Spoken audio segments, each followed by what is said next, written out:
Anak ko. Nagsumbong na po ang anak ko, siya po ang binubuli. Inaabangan po daw siya po sa school na para patayin po siya. Yun ang sinabi niyo po sa akin. Alam na alam ko ang oras, 20 minutes para mag-alas 7. Umupo ang anak ko sa harap. Sinabi niya masakit ang paa niya, tumakbo siya at nasira yung sapatos niya at binato niya yung medyas niya sa washing. Yun na lang po yung sinabi sa akin ng anak ko. Sabi niya, Mama, baka hindi ako pumasok bukas. Pero Mama, may practice. Yun lang po yung sinabi niya sa akin. Nagsusumbong na po siya dati na binubuli siya. Dati na po siya sinusumbong. Nagsumbong na po siya sa akin ng pangyayari niya February 5. Alas 9 ng gabi. Natutulog na kami. Mama, inaaway ako ng kaklasmate ko ng bakla. Binubuli ako, Mama. Baka naiinggit sa kagandahan ko. Yung pa ang sabi ng anak ko. Anong ginagawa daw sa Mama, nang hihiram sa akin ng makeup, hindi ko pinahiram. Dinagukan ako sa ulo, ginawa ko, sinampalat ko siya. Yun, ang sabi ng anak ko. Pinagbantaan na po Binabantaan po ang anak ko. Ang sabi, sasaksakin daw siya, papatayin kita. Kailan daw po sinabi yun? Sinabi sa anak ko ng Martes, aabangan kita sa school. Ang tanong ko sa anak ko, parang di ako paniwala. Gawa-gawa lang yan, gumano pa ako sa anak ko. Hindi, Mama, totoo yan. Sabi niya, Mama, baka ako'y mamatay. Yun ang sagot niya sa akin. Susunod yata ako kay Papa. Sabi ko, hindi mangyayari, uwi kayo na anak ko. Nagsumbong na po ang anak ko, siya po ang binubuli.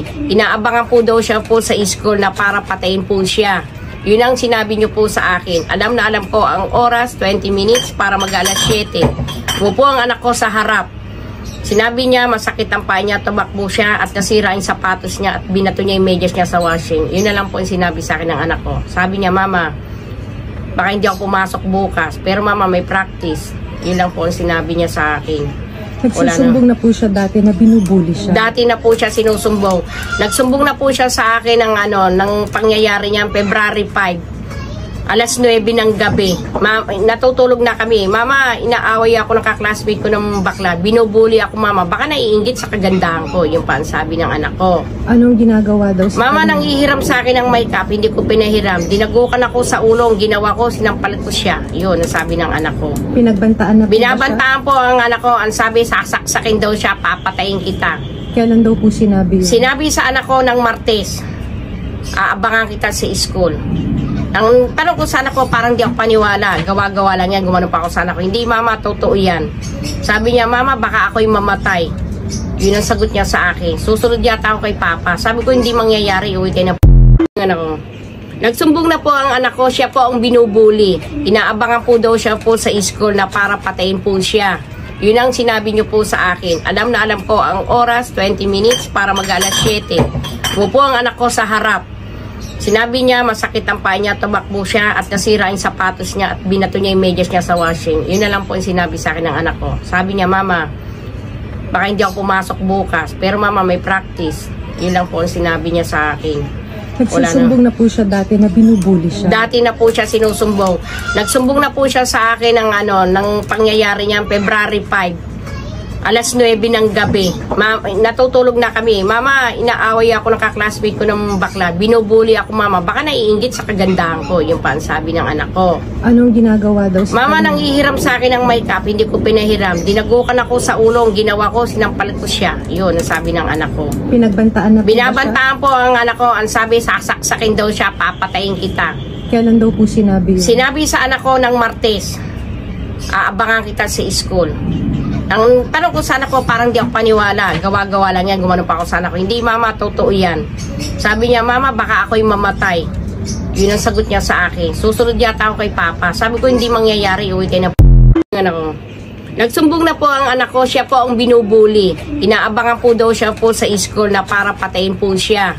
Yun ang sinabi niyo po sa akin. Alam na alam ko ang oras, 20 minutes para mag-alas 7. Umupo ang anak ko sa harap. Sinabi niya masakit ang paa niya, tumakbo siya at nasira yung sapatos niya at binato niya yung medyas niya sa washing. Yun na lang po yung sinabi sa akin ng anak ko. Sabi niya, Mama, baka hindi ako pumasok bukas. Pero Mama, may practice. Yun lang po yung sinabi niya sa akin. Nagsusumbong na po siya dati na binubuli siya. Dati na po siya sinusumbong. Nagsumbong na po siya sa akin ng pangyayari niya February 5. Alas 9 ng gabi.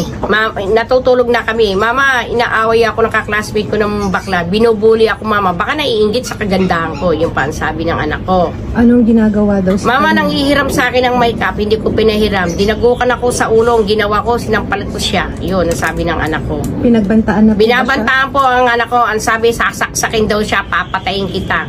Kailan daw po sinabi yun? Sinabi sa anak ko ng Martes, aabangan kita sa school. Ang tanong ko sana ko, parang di ako paniwala. Gawa-gawa lang yan, gumano pa ako sana ko. Hindi, mama, totoo yan. Sabi niya, mama, baka ako'y mamatay. Yun ang sagot niya sa akin. Susunod yata ako kay papa. Sabi ko, hindi mangyayari, uwi kayo na anak ko.